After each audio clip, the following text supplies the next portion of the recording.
The baby had lost his mother before he ever opened his eyes, but he had not been left alone. Every morning before sunrise, Grace Parker walked through the iron gates of the Whitmore estate with the same quiet purpose. The mansion was still dark. The marble floors were cold, the halls carried the kind of silence that only grief leaves behind. Upstairs in a softly lit nursery, little Noah would be waiting. He was only a baby, but somehow he always knew when she entered the room. His tiny hands would reach toward her before his eyes were fully open. And Grace would smile through the ache in her chest, lift him gently and whisper, "I'm here, sweetheart." No one asked her to love him. No one paid her for the nights she stayed awake when his fever climbed. No one saw her rocking him beside the window while rain tapped against the glass and the rest of the mansion slept. His mother, Emily Whitmore, had died giving him life. His father, Jonathan Whitmore, lived behind office doors, phone calls and business trips. But Grace was there for the first laugh. The first little sounds. The first time Noah wrapped his fingers around hers like she was the only safe thing in the world. And maybe she was. To the world, Grace was just the nanny. But to Noah, she was warmth. She was music. She was home. And soon someone in that mansion would try to take her away from him. Behind every closed door in that mansion, Jonathan Whitmore was becoming a stranger to his own son. He was not a cruel man. Not at first glance. He had built an empire with his name on buildings, contracts and newspaper headlines. People stood when he entered a room. Lawyers lowered their voices. Businessmen waited weeks for 5 minutes of his time. But in the nursery, none of that mattered. Noah did not know what money was. He did not know the weight of the Whitmore name. He did not care about board meetings, private drivers, or the polished shoes that crossed the marble floors each morning. He only knew who came when he cried. And most nights it was not Jonathan. It was Grace. Jonathan loved his son in the only way he seemed to understand after losing Emily. He paid for the best crib, the softest blankets, the safest bottles, the private pediatrician who answered calls at any hour. He filled the nursery with expensive toys. Noah was still too small to hold. But love cannot always be delivered by someone else. Sometimes, love has to sit in the dark at 2:17 inches the morning while a baby screams from a fever. Sometimes, love has to press a cool cloth to a tiny forehead. Sometimes, love has to hum the same lullaby 20 times until the little body finally relaxes against your chest. Grace did those things. Jonathan stood in the doorway, sometimes his tie loosened, his face pale from another long day at the office. He would watch Grace rocking Noah beside the window, the city lights glowing beyond the glass. For one brief second, something soft would flicker in his eyes. Then his phone would buzz. And just like that, he was gone again. Grace noticed everything. The way Noah stopped reaching for his father after too many unanswered cries. The way Jonathan's hands looked uncertain when he held him as if his own child were something fragile and unfamiliar. The way silence settled between father and son long before either one had words for it. Still, Grace never judged him aloud. She understood grief.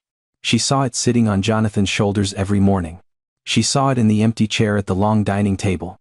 She saw it in the framed photograph of Emily that no one dared move.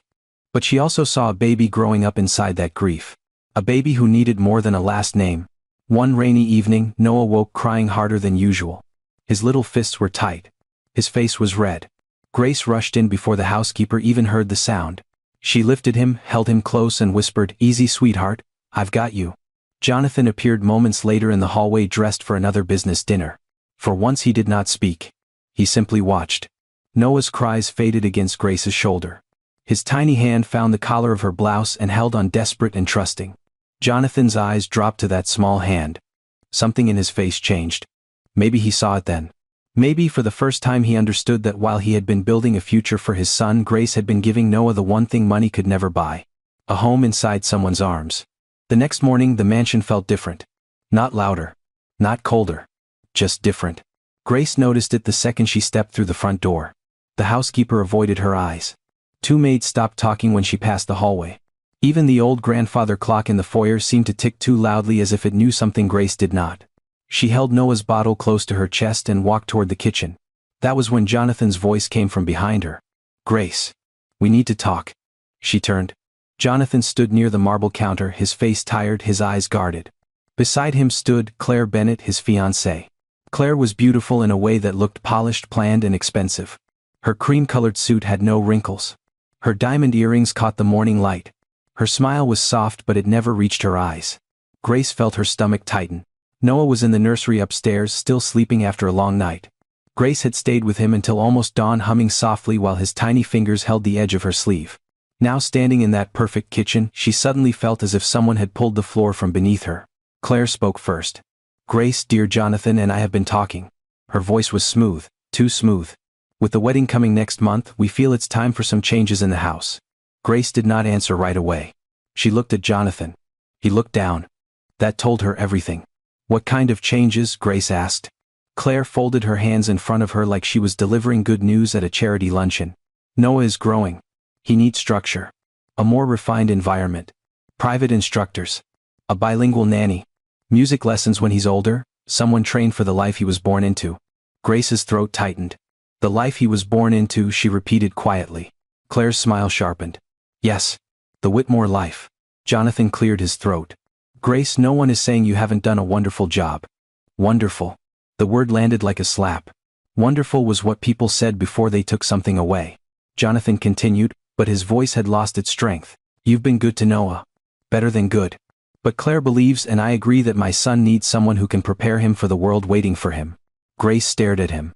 For a moment, she heard nothing but the soft hum of the refrigerator and the distant rain tapping the windows. Then Noah cried upstairs. One small cry. Sharp. Searching. Grace turned instinctively toward the staircase. So did Jonathan. Claire did not. That was when Grace understood. This woman did not hear a baby needing comfort. She heard an interruption. Grace took one step toward the stairs but Claire's voice stopped her. The staff can get him. Grace slowly turned back. The staff. Claire lifted her chin. Yes, Grace. That is what you are. The room went still. Jonathan's jaw tightened but he said nothing. Grace looked at the man who had once stood in the nursery doorway with tears in his eyes watching her rock his son through the night. And now he could not even defend her. Upstairs Noah cried again. This time louder. Grace's hands trembled around the bottle. Claire stepped closer, lowering her voice just enough to sound kind and cruel at the same time. You became too attached. That's not healthy for the child. And it's not appropriate for this house. Grace swallowed the pain rising in her chest. Because now she knew. Claire did not want better care for Noah. She wanted Grace gone. Before the wedding? Before Jonathan noticed what everyone else in that mansion already knew, Noah did not reach for wealth. He reached for love. Grace stood there with Noah's bottle in her hands listening to a woman who had never changed one diaper explain what a child needed. Claire walked slowly around the kitchen island, her heels clicking against the marble like a countdown. You have a warm heart, Grace, she said. No one is denying that. Grace did not move. She knew that tone. It was the tone people used when they wanted to sound gentle while cutting deep. But warmth is not enough, Claire continued. Noah is not an ordinary child. He is a Whitmore. One day he will inherit his father's name, his company, his place in society. He needs to be raised with discipline, with elegance, with standards. Upstairs Noah's cries softened into small broken whimpers. Grace's body leaned toward the sound before her mind could stop it. Claire noticed. And smiled. That, she said, pointing lightly toward the ceiling, is exactly the problem. Jonathan looked at her. Claire? No, Jonathan. We need to be honest. Claire turned back to Grace. You respond to him like he belongs to you. Grace's face tightened.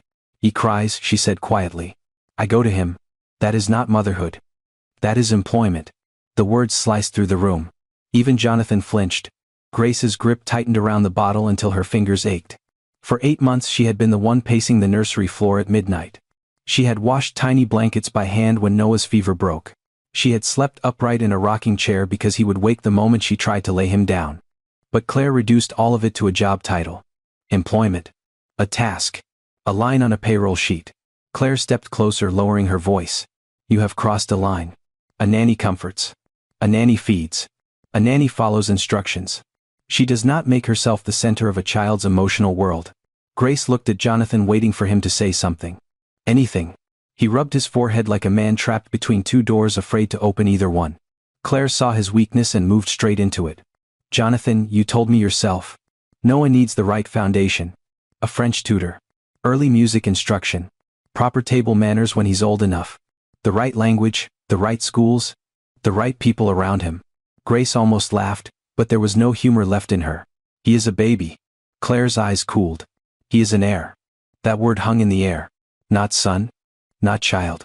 Heir. For the first time, Grace saw exactly what Claire wanted. She was not thinking about Noah's soft hands, his midnight fears, the way he searched for comfort in the dark. She was thinking about photographs. Reputation.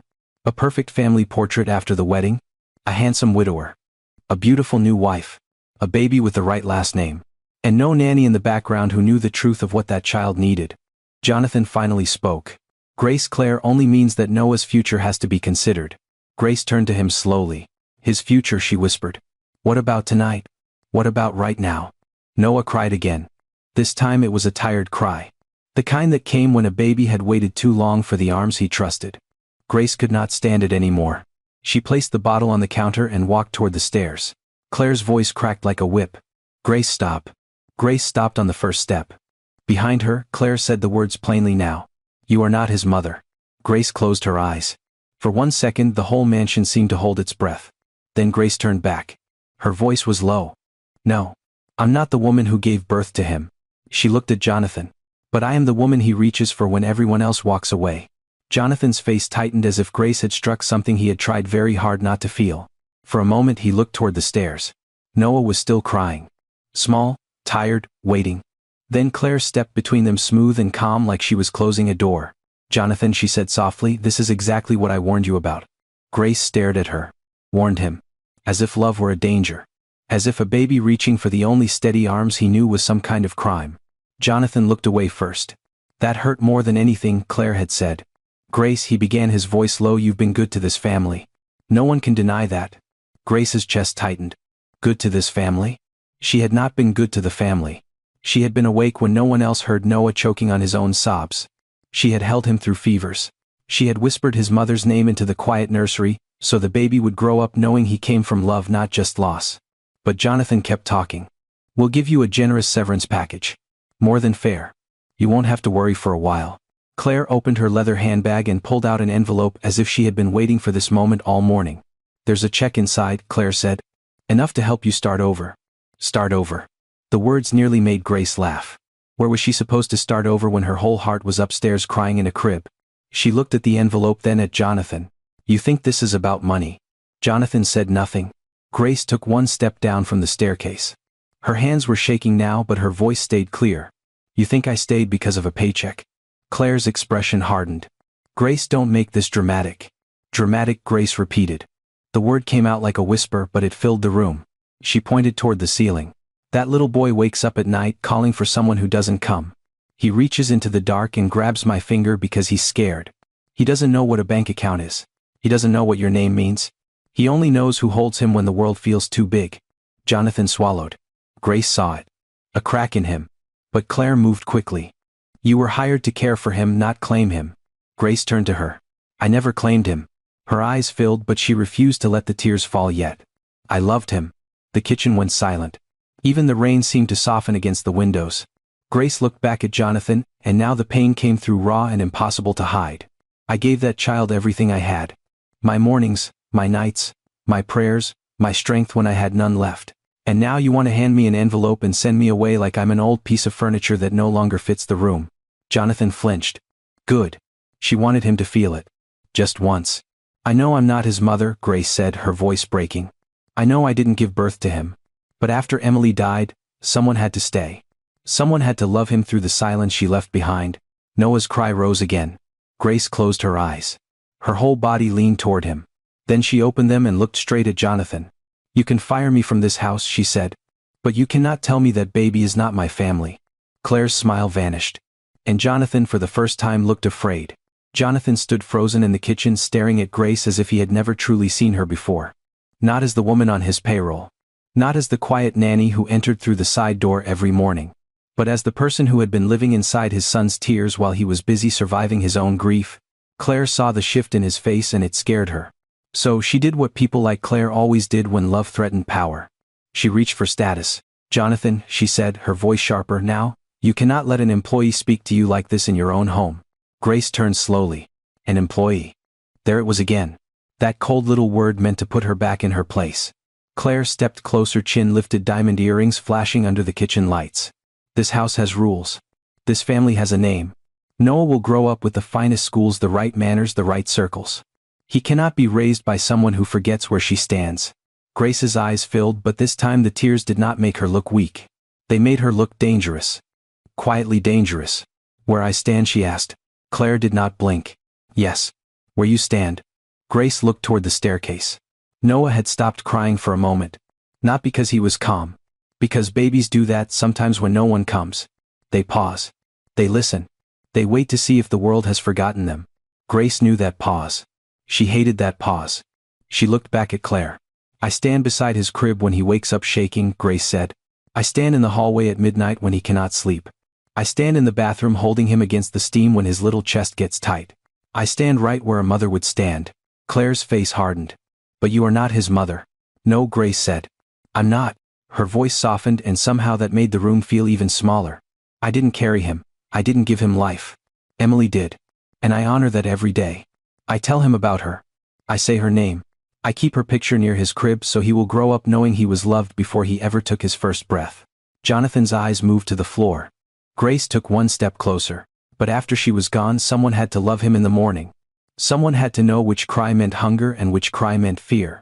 Someone had to learn how he liked his blanket tucked under his chin. Someone had to become familiar. Claire gave a short, bitter laugh. Familiar is not family. Grace looked at her steady now. To a baby it is. The words landed hard. For the first time Claire had no answer ready. Jonathan lifted his eyes. There was pain in them now. Real pain. The kind that could not hide behind wealth, grief, or expensive silence. Grace turned to him. You can give Noah everything this world respects, she said. Private schools. Fine clothes. A famous last name. A mansion full of people who know how to bow their heads when you walk in. Her voice broke but she kept going. But none of that will teach him he is safe. The house went still. Then from upstairs Noah cried again. One small sound. One broken plea. Grace looked at Jonathan waiting. Claire waited too. And in that moment the whole mansion seemed balanced between two truths. The woman with the ring wanted control. The woman with empty hands had given love. And the baby upstairs knew the difference. Jonathan heard Noah cry from upstairs. This time he took one step toward the staircase. Grace saw it. For half a second hope rose in her chest. Then Claire touched his arm. It was a small touch. Gentle. Possessive. Just enough to stop him. Jonathan froze. Grace's hope fell apart before it could fully breathe. Jonathan, Claire said softly, you have to think clearly. This is not about one emotional morning. This is about Noah's future. Jonathan closed his eyes. When he opened them again, the father in him was gone. The businessman had returned. Grace, he said, Claire is right about one thing. This cannot keep going the way it has. Grace did not speak. She only stared at him, waiting for the sentence that would break her. You are too close to him, Jonathan continued. And maybe that is my fault. I should have been more involved. I should have set clearer boundaries. Boundaries? Grace almost smiled through the pain. Noah had not needed boundaries when his fever broke at 3 inches the morning and his little body shook against her chest. He had not needed boundaries when he woke from nightmares reaching for a mother he would never meet. He had needed arms. He had needed a voice. He had needed someone to stay. Jonathan pressed on, trying to make his words sound reasonable. I'm not saying you did anything wrong. You helped us during a difficult time. I will always be grateful for that. Grateful? That word hurt too. Gratitude was clean, polite, distant. Love was messy. Love stayed after midnight. Love smelled like baby formula, wet blankets, and sleepless nights. Grace looked toward the ceiling again. Noah's crying had weakened into tired little gasps. Jonathan heard it too. His jaw moved, but he still did not go. He'll adjust, Jonathan said quietly. Grace turned back to him. No, he won't. Her voice was not loud. That made it worse. Jonathan looked at her, irritated now, maybe because she was saying the truth too plainly. He's a baby, Grace. Babies adjust. Children adapt. Grace shook her head. You don't know that. Cry. The room went still. Claire's eyes narrowed. Grace stepped closer to Jonathan, not angry now. Broken. Honest. You hear noise. I hear fear. You hear a child being difficult. I hear him asking where I am. Jonathan's face tightened. That's enough. No, Grace said. It isn't. For the first time all morning she let the tears fall. Not wildly. Not dramatically. Just one tear, then another, sliding down her face as she stood in the middle of a mansion that had never truly belonged to her. You think this is best for everyone because it sounds clean on paper. New wife. New nanny. New routine. A beautiful fresh start. She looked at Claire. That is what she wants. Then back at Jonathan. But Noah is not a room you can redecorate. Jonathan flinched. Grace's voice softened. He knows my heartbeat. He knows my hands. He knows the song I hum when he is scared. You can bring in the finest nanny in the country and maybe she will speak 3 languages. Maybe she will know every rule of proper childcare. She swallowed hard. But she will not be the person he has been reaching for since the day his mother died. Upstairs, Noah cried again. A small, exhausted sound. Grace took a breath that shook. "Tell me, Jonathan," she whispered. "If this is truly best for your son, why does it sound like he is begging you not to do it?" Jonathan looked toward the stairs. And for the first time he had no answer. Jonathan kept staring at the staircase. Noah's cry had become weaker now. Not calmer. Weaker. And that sound did something to Grace that Claire's insults never could. It tore the last thread of silence inside her. For 8 months Grace had carried a secret that did not belong to her. She had buried it under lullabies. Hidden it behind folded blankets. Swallowed it every time Jonathan looked at Noah with proud, distant eyes and called him, "my son." She had told herself the truth would only destroy people. She had told herself, Emily was gone, Jonathan was broken, and Noah deserved peace. But now they were taking Noah away from the only arms he trusted. And they expected Grace to leave quietly. Claire picked up the envelope again and held it out. "Take it," she said. "Leave with dignity." Grace looked at the envelope. Then she looked at Jonathan. Something in her face changed. The tears were still there, but the fear was gone. "No," Grace said. Claire's smile vanished. Jonathan's voice lowered. "Grace." "No," she repeated. "I won't take your money. I won't let you turn my love for that baby into something dirty. And I won't let her decide his future like he's a wedding decoration." Claire stepped forward. "You are done here?" Grace did not look at her. She looked only at Jonathan. "You want me gone because you think this is simple," she said. "A nanny got too attached. A fiancé wants order. A father makes the final decision." Jonathan's face tightened. "It is my decision." Grace nodded slowly. "Yes. You keep saying that."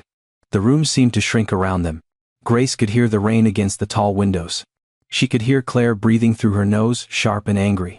She could hear Noah upstairs waiting for someone to choose him. Then Grace whispered the words she had promised herself she would never say. "Jonathan, Noah may not be yours." The silence was instant.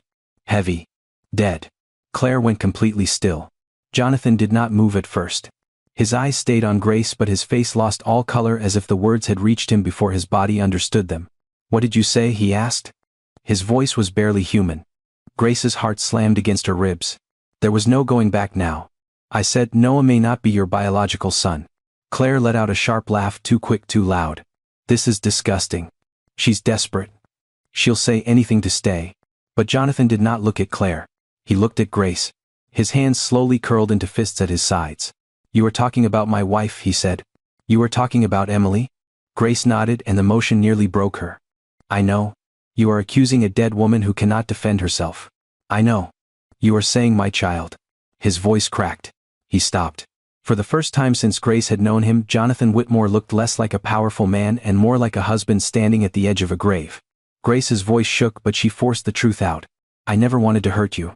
I kept quiet because I thought silence was mercy. I thought if you loved Noah and Noah loved you, then maybe blood did not matter." Jonathan took one slow step toward her. "Why now?" Grace looked up the staircase. Noah had stopped crying again. That terrible pause. That waiting. Grace turned back with tears on her cheeks. "Because you are about to throw away the only person in this house who truly understands that baby," she said. "And if you can make choices in the name of truth, then you deserve to know all of it." Claire whispered, "Jonathan, don't listen to her." But it was too late. The truth had entered the room. And nothing in that mansion would ever feel safe again. Jonathan did not speak. He simply stood there staring at Grace as if she had opened a door beneath his feet and pushed him into darkness. For years his life had been built on things that did not move. Contracts. Numbers. Buildings. Reputation. A marriage people envied, a wife people admired. A son people called a miracle after tragedy. Now with one sentence, Grace had made all of it tremble. "Noah may not be yours." The words moved through him slowly, cruelly, like poison reaching the heart. Emily's face flashed in his mind. Emily laughing across the breakfast table. Emily walking barefoot through the nursery before it was finished, one hand resting on her stomach. Emily crying the night they heard the heartbeat for the first time. Emily squeezing his hand in the hospital room, whispering that everything would be all right. Had that been real? Had any of it been real? Jonathan reached for the edge of the kitchen counter, not because he wanted to, but because his knees almost failed him. The marble was cold under his palm. His breath came shallow. Grace saw the color drain from his face, and for one painful second, she wished she could pull the words back. But truth does not return once spoken. Claire moved quickly, her voice rising with panic disguised as outrage. "Jonathan, look at me. This is exactly what she wants. She is trying to break you. She knows you are grieving. She knows Noah is your weakness. Jonathan slowly turned his head toward her. My weakness? Claire froze. The word had betrayed her. Grace noticed it too. Jonathan's eyes sharpened, but only for a moment. Then the grief swallowed him again. He looked toward the staircase. Noah was quiet now. Too quiet. And somehow that silence hurt worse than the crying. Jonathan pictured the baby upstairs. The soft hair. The tiny fist wrapped around his finger the day he brought him home, the way everyone had said. He has your eyes, and Jonathan had believed it because he needed to believe it. Because after Emily died, Noah was all he had left of her. If Noah was not his son, then what was he? A reminder. A lie. A child born from betrayal. The thought struck him so hard he closed his eyes. Grace stepped forward. Jonathan, she said gently, look at me.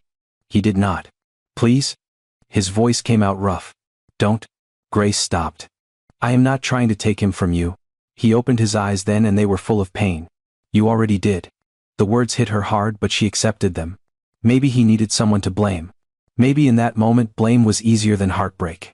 Jonathan looked at her like a man drowning.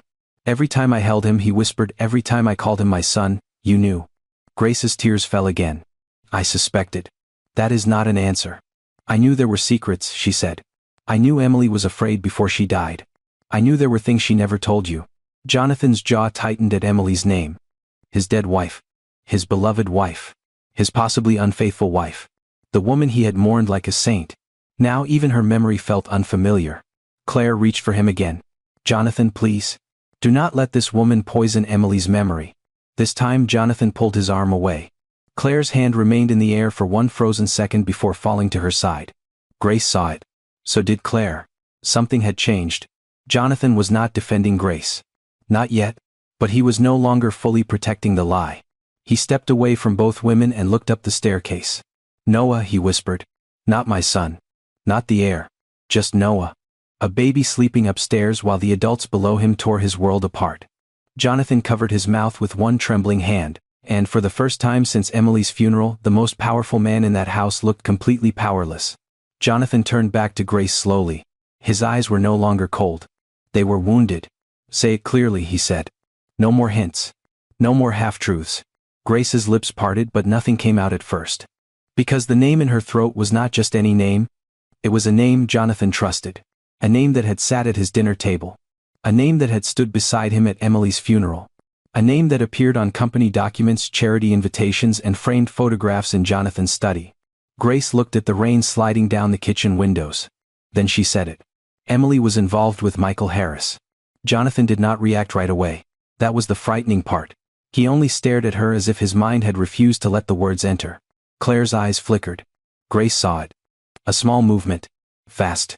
But real. Jonathan whispered, Michael. Grace nodded, tears shining on her face. Your business partner, she said. Your best friend. The counter behind Jonathan became the only thing holding him upright. No, he said. It was not anger yet. It was denial. A broken childlike denial. No. Michael was like my brother. Grace's voice trembled. I know. He was at the hospital. I know. He carried Emily's casket. Grace closed her eyes. I know. Jonathan's face twisted as memory after memory turned against him. Michael laughing beside Emily at holiday dinners. Michael placing a hand on Jonathan's shoulder after the funeral. Michael promising to help protect the company while Jonathan grieved. Michael holding Noah once looking down at the baby for too long. Jonathan had noticed that moment. He had buried it. Now it came back like a knife. Claire stepped forward, her voice sharp. This is insane. She is inventing names now. Jonathan, listen to yourself. Michael, really? Grace looked at her. Why are you so scared of that name? Claire froze. Jonathan turned toward Claire. For the first time, suspicion cut through his grief. Claire recovered quickly. I'm not scared. I'm disgusted. This woman is dragging Emily through the mud because she can't accept being dismissed. Grace shook her head. I found letters. The kitchen went silent again. Jonathan's eyes snapped back to her. What letters? Grace swallowed. Letters from Michael to Emily. And from Emily to him. I found them 3 months ago when you asked me to organize her things in the attic. Jonathan's breathing changed. Every inhale sounded rough. Grace continued each word harder than the last. They were hidden in a shoebox behind her maternity clothes. She wrote about your trips. About how lonely she felt. About how it started. About how guilty she was. Jonathan's voice dropped. Stop. Grace did not. She wrote that when she found out she was pregnant, she didn't know who the father was. Jonathan closed his eyes. For 1 second, the mansion disappeared around him. There was no marble kitchen. No empire. No fiancé. Only Emily. Only Michael. Only Noah sleeping upstairs under a roof built by a man who suddenly did not know what was real. Grace stepped closer, her voice breaking. I kept quiet because I thought loving Noah was enough. I thought the truth would only destroy what was left of you. Jonathan opened his eyes. They were wet now. And now he asked. Grace looked toward the staircase. Now someone is trying to take him away from the only love he understands. Claire whispered, Jonathan, she's lying. But Jonathan did not answer. He was staring past both of them now. Toward the stairs. Toward the attic above. Toward the place where Emily's secrets were waiting. Jonathan moved first. Not fast. Not with rage. With the slow, unsteady steps of a man walking toward the one place he was terrified to reach. The attic, he said. Grace felt her stomach twist. Claire stepped in front of him. Jonathan, no. He looked at her. Just looked. And Claire's confidence cracked for one brief second. It's raining, she said quickly. You're upset. This is not the time to go digging through Emily's things because a nanny wants revenge. Grace's voice stayed quiet. The box is there. Jonathan's eyes returned to her. Where? Grace swallowed. Behind Emily's maternity clothes. In a pink shoebox. On the left side of the old cedar wardrobe, the detail landed hard. Too specific. Too real. Jonathan turned and walked out of the kitchen. Grace followed. Claire had no choice but to follow too. The mansion seemed longer than it had ever been. Their footsteps echoed through the hallway past framed photographs, past flower arrangements, past beautiful rooms where no one had truly lived since Emily died. At the foot of the attic stairs, Jonathan stopped. Above them, the narrow staircase disappeared into darkness. Grace could hear the rain hitting the roof harder now. Sharp. Steady.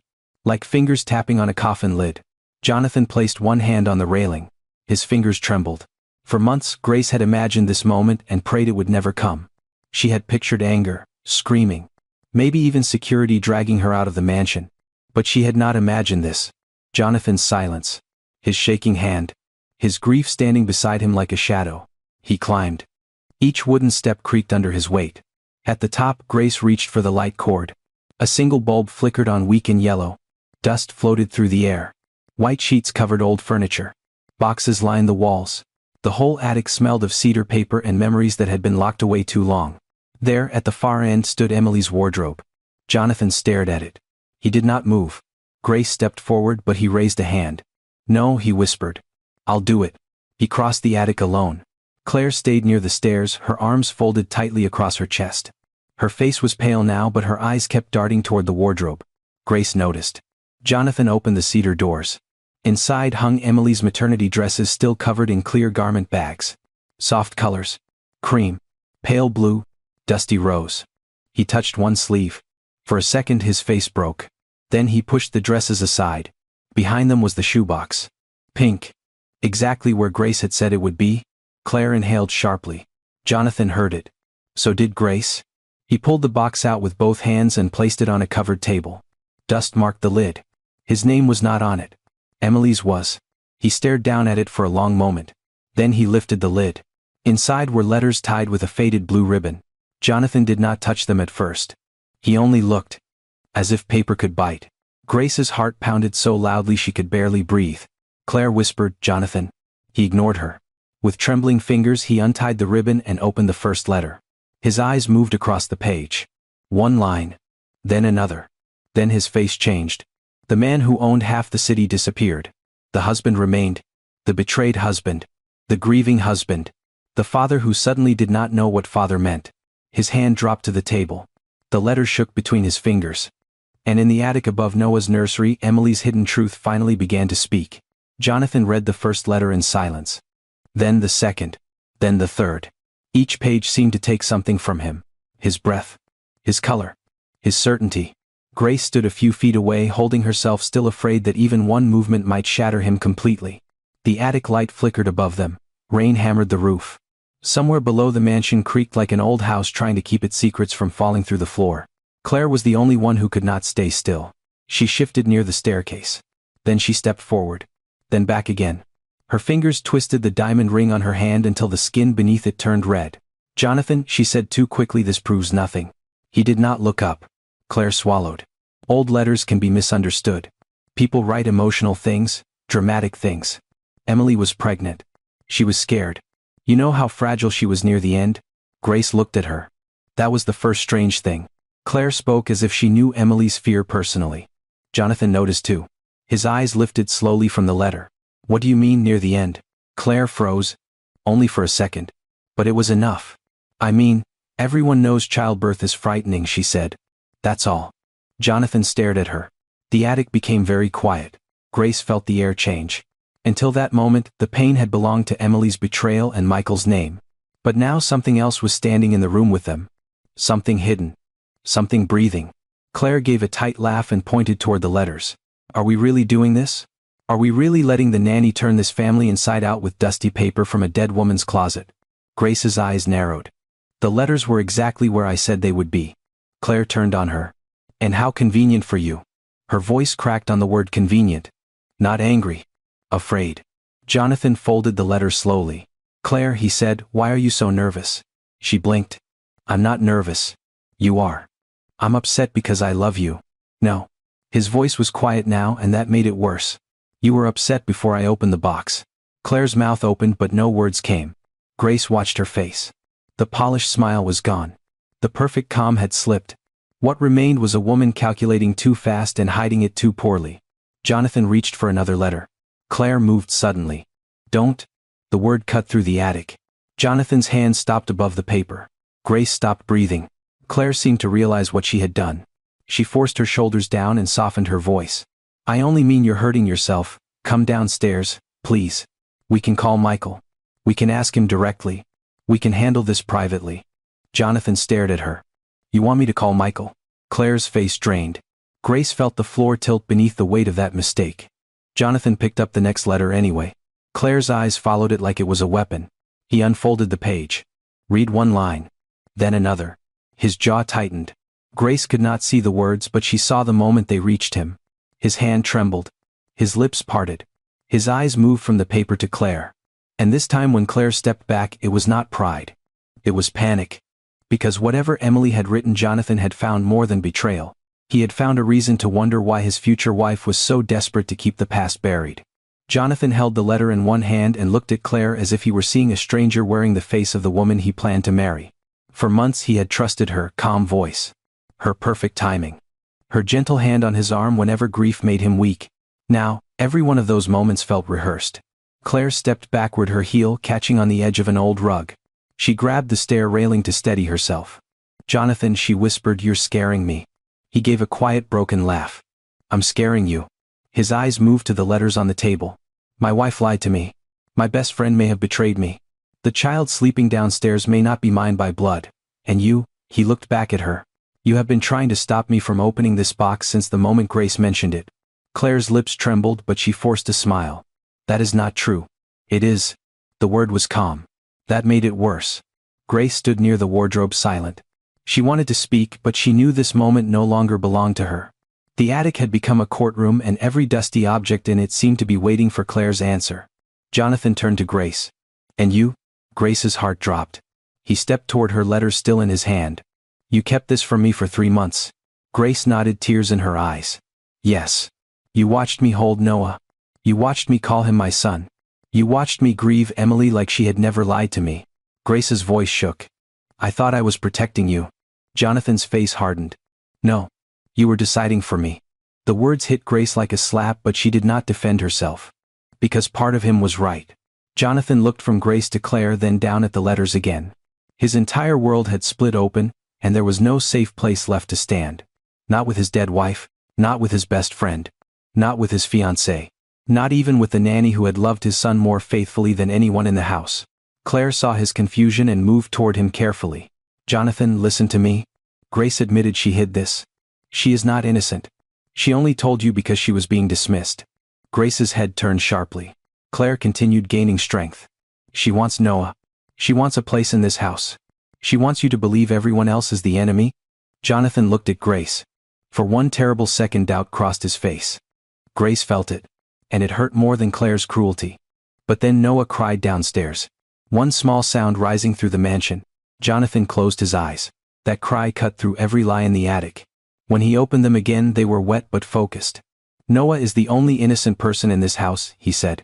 No one answered. Rain struck the roof harder. The attic bulb flickered once, then steadied.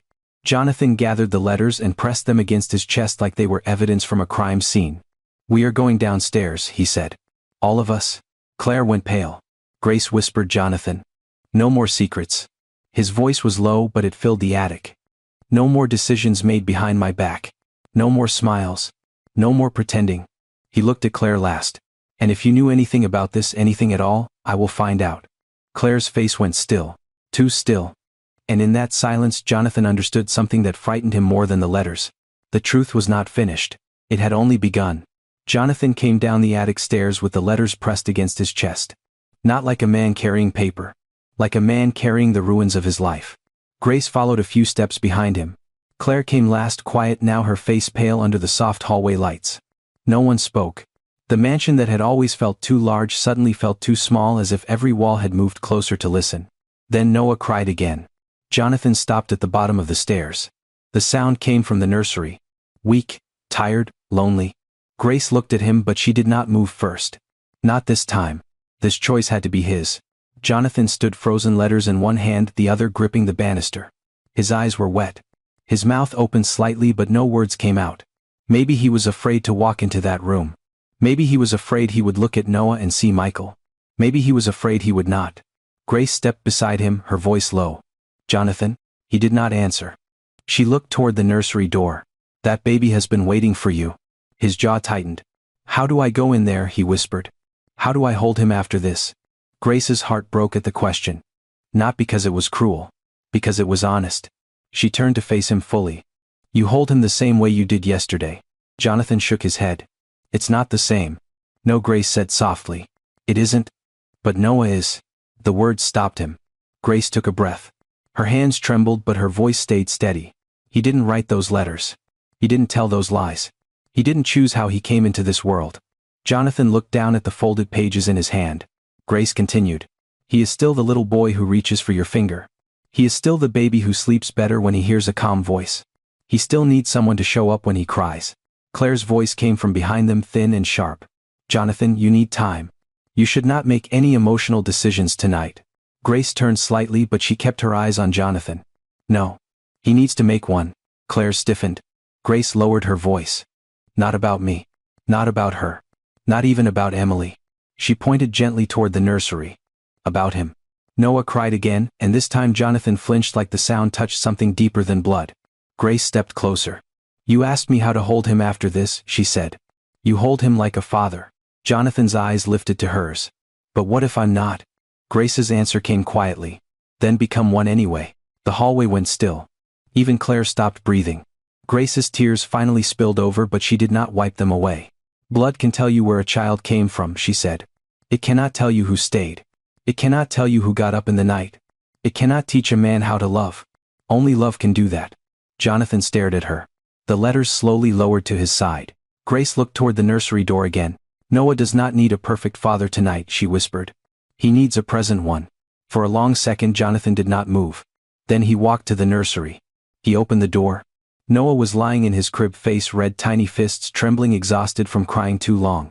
Jonathan stepped inside as if entering sacred ground. He reached down. And when he lifted Noah into his arms, the baby stopped crying almost instantly. Not because everything was fixed. Because someone had finally come. Jonathan held him close, eyes closing as Noah's small hand curled against his shirt. Grace stood in the doorway silent. And for the first time that night, the truth did not feel like an ending. It felt like a choice. Claire stood outside the nursery door, watching Jonathan hold Noah like he was holding the last honest thing in his life. For the first time she had no perfect sentence ready. Jonathan looked at her over the baby's head. "Why were you so afraid of those letters?" Claire's lips parted, but nothing came out. Grace saw it then. So did Jonathan. The truth had not finished speaking. The attic had exposed Emily's secret. It had exposed Michael's betrayal.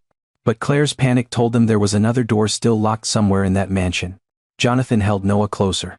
"We will find out everything," he said. "But not tonight." He looked down at the baby in his arms. Noah's tiny hand rested against his chest, calm at last. "Tonight he stays where love is." Grace covered her mouth as tears fell silently. Not because she had won. Because Noah had. And in that quiet nursery surrounded by rain, broken trust, and the shadow of hidden letters, Jonathan finally understood the one truth wealth had never taught him. A child does not need a perfect family. A child needs someone who refuses to leave. Sometimes, life breaks the image we tried so hard to protect. But truth, no matter how painful, can also show us what really matters. Blood may explain where someone comes from, but love proves who belongs. Tell me in the comments. Do you believe love can make someone a real parent even without blood? And if this story touched your heart, subscribe to the channel for more emotional stories about truth, family, and the kind of love that never walks away.